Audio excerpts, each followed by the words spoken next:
Hi friends,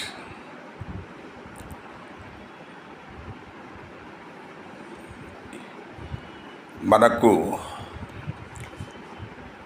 ఈ చంద్రగ్రహణం, సూర్యగ్రహణం వీటి గురించి మొదట్లో ఈ చంద్రుణ్ణి, సూర్యుడిని రాహువు, కేతువు అనే రాక్షసులు మింగుతారు అని మొదట్లో పాతకాలంలో చెప్పుకునేవాళ్ళం. సరే, ఓకే. ఇప్పుడు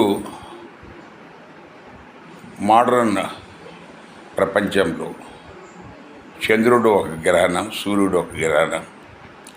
సో ఈ మిగటాలు కకటాలు అంటూ ఏమి లేవు. రాహు, కేతు అనేది ఈ సూర్యుడికి, చంద్రుడికి మిగటా లేదు. ఓన్లీ ఈ భూమికి, సూర్యునికి మధ్యన ఈ చంద్రుడు, సూర్యుడు వచ్చినప్పుడు చంద్రగ్రహణం, సూర్యగ్రహణం అంటే ఏర్పడతాయనేది మన మోడ్రన్ శాస్త్రవేత్తలు చెప్తున్నారు. సో ఇది మన హిందూ మత పండితులు, స్వాములు ఇది వాళ్ళకేమీ వాళ్ళకు పట్టినట్టుగా లేదు. అంటే ఆ రకంగా దాని గురించి మొదట్లో ఎలా ఉందో అలాగే చేసుకుంటూ పోతున్నారు. ఇప్పుడు ఆ రోజు గుడి మూయకపోయటం వల్ల నష్టమేం లేదు అనేది మామూలుగా కొంతమంది అభిప్రాయం.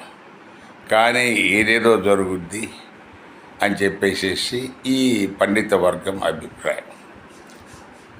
సో మనము ఒక అభిప్రాయాన్ని మొదట్లో పాతకాలంలో మనకు పరిమితమైన జ్ఞానం ఉన్న కాలంలో మొదలుపెట్టింది. అదే ఆనవాయితీ అలాగే కంటిన్యూ చేద్దామా? వాటిని మధ్యన ఏదైనా ఇంప్రూవైజ్ చేయడానికి ఈ పండితులు వాటి గురించి సమాలోచన చేసి మార్పులు చేయొచ్చు కదా.